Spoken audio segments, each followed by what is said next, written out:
ଆଜି ଆମେ ପୁଣି ମମତା ଦିଦିଙ୍କ ସହିତ ଦେଖା କରିବାକୁ ଆସିଛୁ। ଏଇ ଦେଖ, ବୁଝିଗଲ ତ? ଆମ ପାଇଁ ସବୁଠାରୁ ଗୁରୁତ୍ୱପୂର୍ଣ୍ଣ ହେଉଛି ସଦାସର୍ବଦା ପରିଷ୍କାର ପରିଚ୍ଛନ୍ନ ପ୍ରତି ଧ୍ୟାନ ଦେବା। ଅଣଦେଖା କରିବାର ଅର୍ଥ ଖାଦ୍ୟରେ ସଂକ୍ରମଣ, ଯାହା ଫଳରେ ପିଲାମାନଙ୍କର ଦେହ ଖରାପ ହେଇପାରେ।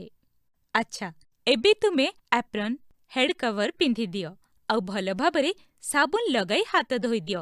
ମୁଁ ବି ଆସୁଛି। ମମତା ଦିଦି, ଇଏ କ'ଣ ନୂଆ କୁକ୍? ହଁ। ଆରେ, ସେଇଟା କ'ଣ ଥିଲା? ଚାଲ ଦେଖିବା। କ'ଣ ହେଲା ରେଣୁ?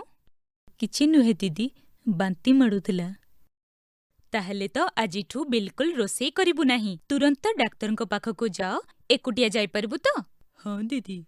ତୁମେ ଛୁଟି ନେଇଯାଅ। ସମ୍ପୂର୍ଣ୍ଣ ସୁସ୍ଥ ହେଲା ପରେ କାମକୁ ଆସିବ। ମୁଁ ମ୍ୟାଡାମଙ୍କୁ କହିଦେବି। ଅସୁସ୍ଥ ଅବସ୍ଥାରେ କାହିଁକି ଆସିଲୁ? ସେଇ କଥା, ନିଜେ ଅସୁବିଧାରେ ପଡ଼ିବେ ଏବଂ ପିଲାଙ୍କୁ ମଧ୍ୟ ରୋଗ ବ୍ୟାପିବାର ବିପଦ ରହିବ। ତେବେ ଆଉ କେଉଁ ସମୟରେ କୁକ୍ ସ୍କୁଲକୁ ଆସିବେ ନାହିଁ? ଏପରି କୌଣସି ଅବସ୍ଥା ଯେତେବେଳେ ସଂକ୍ରମଣ ହେବାର ଆଶଙ୍କା ରହିଥାଏ।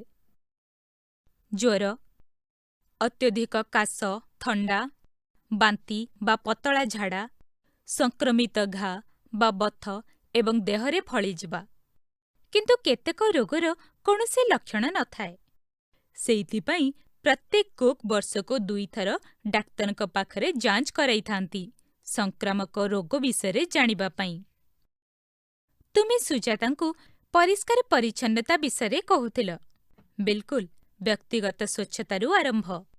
ପ୍ରତିଦିନ ସକାଳେ ଗାଧୋଇବା, ସଫାସୁତୁରା ଧୁଆଯାଇଥିବା ପୋଷାକ ପିନ୍ଧିବା, ସଫା ରୁମାଲ ରଖିବା ଏବଂ ତାହା ବ୍ୟବହାର କରିବା, ନିୟମିତ ଭାବରେ ମୁଣ୍ଡ ଧୋଇବା ଏବଂ ନଖ କାଟିବା, କେବଳ କୁହାଯାଇଥିବା ନିୟମ ଅନୁସାରେ ହାତ ଧୋଇବା ଏବଂ ଏହି ପରିସ୍ଥିତିରେ ହାତ ସାବୁନରେ ଧୋଇବା ପରେ ହିଁ କାମ ଆରମ୍ଭ କରିବା। ନାକ କୁଣ୍ଡାଇବା, ଆଖି ମକଚିବା, କେଶ ସାଉଁଳିବା, ଫୋନରେ କଥାବାର୍ତ୍ତା ହେବା, କାଶିବା ବା ଛିଙ୍କିବା, ଶୌଚାଳୟ ବ୍ୟବହାର କରିବା ପରେ, କଞ୍ଚା ଖାଦ୍ୟପଦାର୍ଥ ଛୁଇଁବା ପରେ,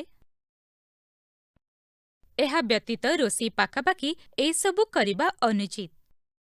ବିଡ଼ି ସିଗାରେଟ୍ ପିଇବା, ତମ୍ବାଖୁ ଏବଂ ଗୁଟ୍ଖା ଖାଇବା, ପାନ ଚୋବେଇବା, ଛେପ ପକାଇବା, ନାକ ସଫା କରିବା।